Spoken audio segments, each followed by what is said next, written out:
இயேசுவை நேசிப்பவர்கள் பைபிளை வாசிப்பார்கள்.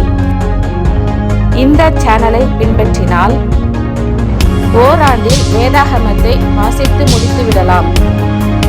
ஃபாலோ பண்ணுங்க, சப்ஸ்கிரைப் பண்ணுங்க. மார்க்கு எழுதின சுவிசேஷம் 4ஆம் அதிகாரம். அவர் மறுபடியும் கடலோரத்திலே போதகம் பண்ணத் தொடங்கினார். திரளான ஜனங்கள் அவரிடத்தில் கூடி வந்தபடியால் அவர் கடலிலே நின்ற ஒரு படவில் ஏறி உட்கார்ந்தார். ஜனங்கள் எல்லாரும் கடற்கரையில் நின்றார்கள். அவர் அநேக விசேஷங்களை உவமைகளாக அவர்களுக்கு போதித்தார். போதிக்கிற பொழுது அவர்களுக்கு சொன்னது, கேளுங்கள். விதைக்கிறவன் ஒருவன் விதைக்க புறப்பட்டான். அவன் விதைக்கையில் சில விதை வழியருகே விழுந்தது. ஆகாயத்து பறவைகள் வந்து அதை பட்சித்து போட்டது. சில விதை அதிக மண்ணில்லாத கற்பாறை நிலத்தில் விழுந்தது. அதற்கு ஆழமான மண்ணில்லாததினாலே சீக்கிரத்தில் முளைத்தது. வெயில் ஏறின போதோ தீந்து போய் வேரில்லாமையால் உலர்ந்து போயிற்று. சில விதை முள்ளுள்ள இடங்களில் விழுந்தது. முள் வளர்ந்து அது பலன் கொடாதபடி அதை நெருக்கி போட்டது.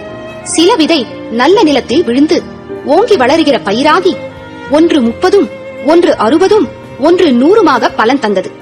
கேட்கிறதற்கு காதுள்ளவன் கேட்க கடவன் என்று அவர்களுக்கு சொன்னார். அவர் தனித்திருக்கிற போது 12 கூட அவரை சூழ்ந்திருந்தவர்கள் இந்த உவமையை குறித்து அவரிடத்தில் கேட்டார்கள். அதற்கு அவர், தேவனுடைய ராஜ்யத்தின் ரகசியத்தை அறியும்படி உங்களுக்கு அருளப்பட்டது. புறம்பே இருக்கிறவர்களுக்கோ இவைகளெல்லாம் உவமைகளாக சொல்லப்படுகிறது.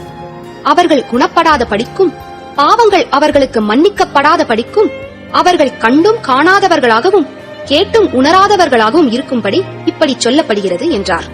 பின்பு அவர் அவர்களை நோக்கி, இந்த உவமையை நீங்கள் அறியவில்லையா? அறியாவிட்டால் மற்ற உவமைகளை எல்லாம் எப்படி அறிவீர்கள்? விதைக்கிறவன் வசனத்தை விதைக்கிறான். வசனத்தை கேட்டவுடனே சாத்தான் வந்து அவர்கள் இருதயங்களில் விதைக்கப்பட்ட வசனத்தை எடுத்து போடுகிறான். இவர்களே வசனம் விதைக்கப்படுகிற வழி அருகானவர்கள். அப்படியே வசனத்தை கேட்ட உடனே அதை சந்தோஷத்தோடு ஏற்றுக்கொண்டும் தங்களுக்குள்ளே வேர் கொள்ளாதபடியால் கொஞ்ச கால மாத்திரம் நிலைத்திருக்கிறார்கள். வசனத்தை நிமித்தம் உபத்திரவமும் துன்பமும் உண்டான உடனே இடரல் அடைகிறார்கள். இவர்களே கற்பாறை நிலத்தில் விதைக்கப்பட்டவர்கள். வசனத்தை கேட்டும் உலக கவலைகளும் ஐஸ்வர்யத்தின் மயக்கமும் மற்றவைகளை பற்றி உண்டாகிற இச்சைகளும் உட்பிரவேசித்து வசனத்தை நெருக்கி போட அதனால் பலனற்று போகிறார்கள். இவர்களே முள்ளுள்ள இடங்களில் விதைக்கப்பட்டவர்கள். வசனத்தை கேட்டு ஏற்றுக்கொண்டு 1 30, 1 60, 1 100 பலன் கொடுக்கிறார்கள். இவர்களே நல்ல நிலத்தில் விதைக்கப்பட்டவர்கள் என்றார். இன்னும் அவர் அவர்களை நோக்கி, விளக்கை தண்டின் மேல் வைக்கிறதற்கே அன்றி மரக்காலின் கீழாகிலும் கட்டினின் கீழாகிலும் வைக்கிறதற்கு கொண்டு வருவார்களா? வெளியரங்கமாகாத அந்தரங்கமும் இல்லை, வெளிக்கு வராத மறைபொருளும் இல்லை. கேட்கிறதற்கு ஒருவன் காதுள்ளவனாயிருந்தால் கேட்க கடவன் என்றார். பின்னும் அவர் அவர்களை நோக்கி, நீங்கள் கேட்கிறதை கவனியுங்கள். எந்த அளவினால் அளக்கிறீர்களோ அந்த அளவினால் உங்களுக்கும் அளக்கப்படும். கேட்கிற உங்களுக்கு அதிகம் கொடுக்கப்படும். உள்ளவனெவனோ அவனுக்கு கொடுக்கப்படும், இல்லாதவனெவனோ அவனிடத்தில் உள்ளதும் எடுத்துக் கொள்ளப்படும் என்றார். இன்னும் அவர் அவர்களை நோக்கி, தேவனுடைய ராஜ்யமானது ஒரு மனுஷன் நிலத்தில் விதையை விதைத்து இரவில் தூங்கி பகலில் விழித்திருக்க அவனுக்கு தெரியாத விதமாய் விதை முளைத்து பயிராகிறதற்கு ஒப்பாயிருக்கிறது. எப்படியென்றால், நிலமானது முன்பு முளையையும் பின்பு கதிரையும் கதிரிலே நிறைந்த தானியத்தையும் பலனாகத்தானாய் கொடுக்கும். பயிர் விளைந்து அறுப்பு காலம் வந்தவுடனே அறுக்கிறதற்கு ஆட்களை அனுப்புகிறான் என்றார். இன்னும் அவர் அவர்களை நோக்கி, தேவனுடைய ராஜ்யத்தை எதற்கு ஒப்பிடுவோம்? அல்லது எந்த உவமையினாலே அதை திருஷ்டாந்தப்படுத்துவோம்? அது ஒரு கடுகு விதைக்கு ஒப்பாயிருக்கிறது. அது பூமியில் விதைக்கப்படும் போது பூமியில் உள்ள சகல விதைகளிலும் சிறிதாயிருக்கிறது. விதைக்கப்பட்ட பின்போ அது வளர்ந்து சகல பூண்டுகளிலும் பெரிதாகி ஆகாயத்து பறவைகள் அதனுடைய நிழலின் கீழ் வந்தடையத்தக்க பெரிய கிளைகளை விடும் என்றார். அவர்கள் கேட்டறியும் திராணிக்கு தக்கதாக அவர் இப்படிப்பட்ட அநேக உவமைகளினாலே அவர்களுக்கு வசனத்தை சொன்னார். உவமைகளினாலே அன்றி அவர்களுக்கு ஒன்றும் சொல்லவில்லை. அவர் தம்முடைய சீஷரோடே தனித்திருக்கும் போது அவர்களுக்கு எல்லாவற்றையும் விவரித்துச் சொன்னார். அன்று சாயங்காலத்தில் அவர் அவர்களை நோக்கி, அக்கரைக்கு போவோம் வாருங்கள் என்றார். அவர்கள் ஜனங்களை அனுப்பிவிட்டு அவர் படவில் இருந்தபடியே அவரை கொண்டு போனார்கள். வேறே படகுகளும் அவரோட கூட இருந்தது. அப்பொழுது பலத்த சுழல் காற்று உண்டாகி படகு நிரம்பத்தக்கதாக அலைகள் அதன் மேல் மோதிற்று. கப்பலின் பின்னணியத்தில் அவர் தலையணையை வைத்து நித்திரையாய் இருந்தார். அவர்கள் அவரை எழுப்பி, போதகரே, நாங்கள் மடிந்து போகிறது உமக்கு கவலை இல்லையா என்றார்கள். அவர் எழுந்து காற்றை அதட்டி, கடலை பார்த்து இறையாதே, அமைதலாய் இரு என்றார். அப்பொழுது காற்று நின்று போய் மிகுந்த அமைதல் உண்டாயிற்று. அவர் அவர்களை நோக்கி, ஏன் இப்படி பயப்பட்டீர்கள்? ஏன் உங்களுக்கு விசுவாசம் இல்லாமற் போயிற்று என்றார். அவர்கள் மிகவும் பயந்து, இவர் யாரோ, காற்றும் கடலும் இவருக்கு கீழ்ப்படுகிறதே என்று ஒருவரோடொருவர் சொல்லிக் கொண்டார்கள். மார்க்கு எழுதின சுவிசேஷம் 5ஆம் அதிகாரம். பின்பு அவர்கள் கடலுக்கு அக்கறையில் உள்ள கதரேனருடைய நாட்டில் வந்தார்கள். அவர் படவிலிருந்து இறங்கின உடனே அசுத்த ஆவியுள்ள ஒரு மனுஷன் பிரேத கல்லறைகளில் இருந்து அவருக்கு எதிராக வந்தான்.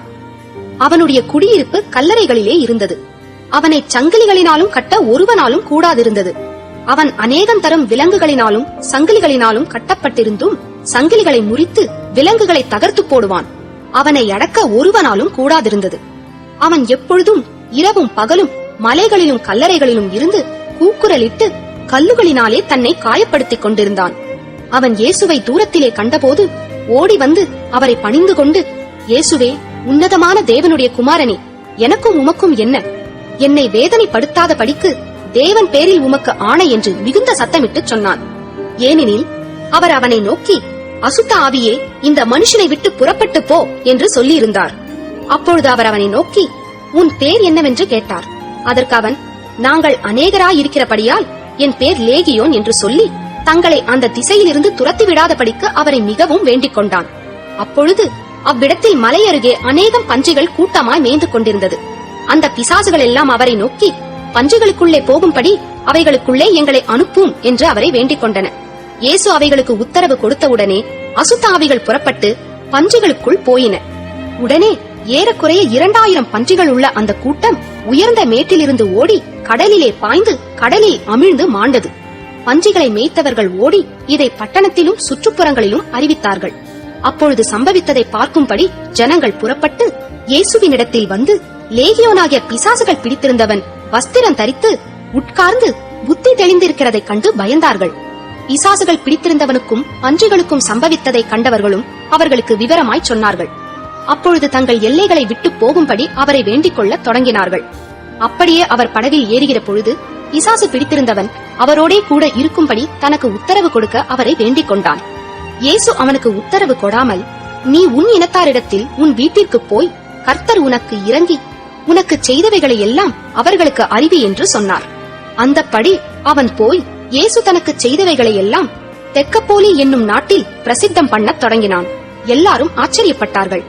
இயேசு படவில் ஏறி மறுபடியும் இக்கரைக்கு வந்து கடலோரத்தில் இருந்த போது திரளான ஜனங்கள் அவரிடத்தில் கூடி வந்தார்கள். அப்பொழுது ஜெப ஆலய தலைவரில் ஒருவனாகிய யபீரு என்பவன் வந்து அவரை கண்டவுடனே அவர் பாதத்திலே விழுந்து, என் குமாரத்தி மரண அவஸ்தைப்படுகிறாள், அவள் ஆரோக்கியம் அடையும் படிக்கு நீர் வந்து அவள் மேல் உமது கைகளை வையும், அப்பொழுது பிழைப்பாள் என்று அவரை மிகவும் வேண்டிக் கொண்டான். அவர் அவனோடே கூட போனார். திரளான ஜனங்கள் அவருக்கு பின் சென்று அவரை நெருக்கினார்கள். அப்பொழுது 12 வருஷமாய் பெரும்பாடுள்ள ஒரு ஸ்திரீ அநேக வைத்தியர்களால் மிகவும் வருத்தப்பட்டு தனக்கு உண்டானவைகளை எல்லாம் செலவழித்தும் சற்றாவிலும் குணமடையாமல் அதிக வருத்தப்படுகிற பொழுது இயேசுவை குறித்து கேள்விப்பட்டு, நான் அவருடைய வஸ்திரங்களையாவிலும் தொட்டால் சொஸ்தமாவேன் என்று சொல்லி ஜனக்கூட்டத்துக்குள்ளே அவருக்கு பின்னாக வந்து அவருடைய வஸ்திரத்தை தொட்டாள். உடனே அவளுடைய உதிரத்தின் ஊரல் நின்று போயிற்று. அந்த வேதனை நீங்கி ஆரோக்கியமடைந்ததை அவள் தன் சரீரத்தில் உணர்ந்தாள். உடனே இயேசு தம்மிலிருந்து வல்லமை புறப்பட்டதை தமக்குள் அறிந்து ஜனக்கூட்டத்துக்குள்ளே திரும்பி, என் வஸ்திரங்களை தொட்டது யார் என்று கேட்டார். அவருடைய சீஷர்கள் அவரை நோக்கி, திரளான ஜனங்கள் உம்மை நெருக்கிக் கொண்டிருக்கிறதை நீர் கண்டும் என்னை தொட்டதை யார் என்று கேட்கிறீரே என்றார்கள். இதை செய்தவளை காணும்படிக்கு அவர் சுற்றிலும் பார்த்தார். தன்னிடத்திலே சம்பவித்ததை அறிந்த அந்த ஸ்திரீயானவள் பயந்து நடுங்கி அவர் முன்பாக வந்து விழுந்து உண்மையெல்லாம் அவருக்கு சொன்னாள். அவர் அவளை பார்த்து, மகளே, உன் விசுவாசம் உன்னை ரட்சித்தது, நீ சமாதானத்தோடே போய் உன் வேதனை நீங்கி சுகமாயிரு என்றார். அவர் இப்படி பேசிக் கொண்டிருக்கையில் ஜெப ஆலய தலைவனுடைய வீட்டிலிருந்து சிலர் வந்து, உம்முடைய குமாரத்தி மரித்து போனாள், இனி ஏன் போதகரை வருத்தப்படுத்துகிறீர் என்றார்கள். அவர்கள் சொன்ன வார்த்தையை இயேசு கேட்டவுடனே ஜெப ஆலய தலைவனை நோக்கி, பயப்படாதே, விசுவாசமுள்ளவனாயிரு என்று சொல்லி பேதுருவையும் யாக்கோபையும் யாக்கோபின் சகோதரன் யோவானையும் தவிர வேறொருவரும் தம்மோடே வருகிறதற்கு இடங்கொடாமல் ஜெப ஆலய தலைவனுடைய வீட்டிலே வந்து சந்தடியையும் மிகவும் அழுது புலம்புகிறவர்களையும் கண்டு உள்ளே பிரவேசித்து, நீங்கள் சந்தடி பண்ணி அழுகிறதென்ன? பிள்ளை மரிக்கவில்லை, நித்திரையாயிருக்கிறாள் என்றார். அதற்காக அவரை பார்த்து நகைத்தார்கள்.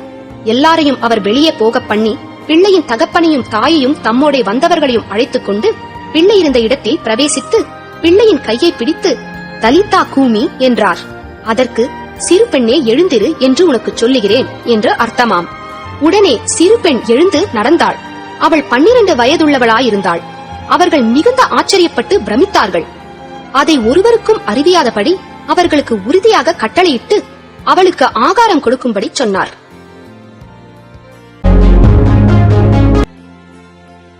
நீதிமொழிகள் 14ஆம் அதிகாரம். புத்தியுள்ள ஸ்திரீ தன் வீட்டை கட்டுகிறாள், புத்தி இல்லாத ஸ்திரீயோ தன் கைகளினால் அதை இடித்து போடுகிறாள். நிதானமாய் நடக்கிறவன் கர்த்தருக்கு பயப்படுகிறான், தன் வழிகளில் தாறுமாறானவனோ அவரை அலட்சியம் பண்ணுகிறான். மூடன் வாயிலே அவன் அகந்தைக்கேற்ற மிலாறுண்டு, ஞானவான்களின் உதடுகளோ அவர்களை காப்பாற்றும். எருதுகள் இல்லாத இடத்தில் களஞ்சியம் வெறுமையாயிருக்கும், காளைகளின் பலத்தினாலோ மிகுந்த வரத்துண்டு. மெய்சாட்சிக்காரன் பொய் சொல்லான், பொய்சாட்சிக்காரனோ பொய்களை ஊதுகிறான். பரியாசக்காரன் ஞானத்தை தேடியும் கண்டுபிடியான், புத்தியுள்ளவனுக்கோ அறிவு லேசாய் வரும். மூடனுடைய முகத்துக்கு விலகிப்போ, அறிவுள்ள உதடுகளை அங்கே காணாய். தன் வழியை சிந்தித்துக் கொள்வது விவேகியின் ஞானம், மூடர்களுடைய வஞ்சனையோ மூடத்தனம். மூடர் பாவத்தை குறித்து பரியாசம் பண்ணுகிறார்கள், நீதிமான்களுக்குள்ளே தயை உண்டு. இருதயத்தின் கசப்பு இருதயத்திற்கே தெரியும், அதன் மகிழ்ச்சிக்கு அந்நியன் உடந்தையாகான். துன்மார்க்கனுடைய வீடு அழியும், செம்மையானவனுடைய கூடாரமோ செழிக்கும். மனுஷனுக்கு செம்மையாய் தோன்றுகிற வழி உண்டு, அதன் முடிவோ மரண வழிகள். நகைப்பிலும் மனதுக்கு துக்கம் உண்டு, அந்த மகிழ்ச்சியின் முடிவு சஞ்சலம். பின்வாங்கும் இருதயம் உள்ளவன் தன் வழிகளிலேயும், நல்ல மனுஷனோ தன்னிலே தானும் திருப்தி அடைவான். பேதையானவன் எந்த வார்த்தையையும் நம்புவான், விவேகியோ தன் நடையின் மேல் கவனமாயிருக்கிறான். ஞானம் உள்ளவன் பயந்து தீமைக்கு விலகுகிறான், மதியீனனோ மூர்க்கம் கொண்டு துணிகரமாயிருக்கிறான். முற்கோபி மதிகேட்டை செய்வான், துர்ச்சிந்தனைக்காரன் வெறுக்கப்படுவான். பேதையர் புத்தியீனத்தை சுதந்திரிக்கிறார்கள், விவேகிகளோ அறிவினால் முடிச்சூட்டப்படுகிறார்கள். தீயோர் நல்லோருக்கு முன்பாகவும், துன்மார்க்கர் நீதிமான்களுடைய வாசற்படிகளிலும் குனிவதுண்டு. தரித்திரன் தனக்கடுத்தவனாலும் பகைக்கப்படுகிறான், ஐஸ்வர்யவானுக்கோ அநேக சிநேகிதருண்டு. பிறனை அவமதிக்கிறவன் பாவம் செய்கிறான், தரித்திரனுக்கு இறங்குகிறவனோ பாக்கியமடைவான். தீமையை யோசிக்கிறவர்கள் தவறுகிறார்கள் அல்லவோ, நன்மையை யோசிக்கிறவர்களுக்கோ கிருபையும் சத்தியமும் உண்டு. சகல பிரயாசத்தினாலும் பிரயோஜனம் உண்டு, உதடுகளின் பேச்சோ வறுமையை மாத்திரம் தரும். ஞானிகளுக்கு முடி அவர்கள் செல்வம், மூடரின் மதியினம் மூடத்தனமே. மெய்சாட்சி சொல்லுகிறவன் உயிர்களை ரட்சிக்கிறான், வஞ்சனைக்காரனோ பொய்களை ஊதுகிறான். கர்த்தருக்கு பயப்படுகிறவனுக்கு திட நம்பிக்கை உண்டு, அவன் பிள்ளைகளுக்கும் அடைக்கலம் கிடைக்கும். கர்த்தருக்கு பயப்படுதல் ஜீவ ஊற்று, அதனால் மரண கண்ணிகளுக்கு தப்பலாம். ஜனத்திரட்சி ராஜாவின் மகிமை, ஜனக்குறைவு தலைவனின் முறிவு. நீடிய சாந்தமுள்ளவன் மகா புத்திமான், முற்கோபியோ புத்தியினத்தை விளங்க பண்ணுகிறான். சொஸ்த மனம் உடலுக்கு ஜீவன், பொறாமையோ எலும்புருக்கி. தரித்திரனை ஒடுக்குகிறவன் அவனை உண்டாக்கினவரை நிந்திக்கிறான், தரித்திரனுக்கு தயை செய்கிறவனோ அவரை கனம் பண்ணுகிறான். துன்மார்க்கன் தன் தீமையிலே வாரிக்கொள்ளப்படுவான், நீதிமானோ தன் மரணத்திலே நம்பிக்கையுள்ளவன். புத்திமானுடைய இருதயத்தில் ஞானம் தங்கும், மதியீனரிடத்தில் உள்ளதோ வெளிப்படும். நீதி ஜனத்தை உயர்த்தும், பாவமோ எந்த ஜனத்துக்கும் இகழ்ச்சி. ராஜாவின் தயை விவேகமுள்ள பணிவிடைக்காரன் மேலிருக்கும், அவனுடைய கோபமோ இலைச்சை உண்டாக்குகிறவன் மேலிருக்கும்.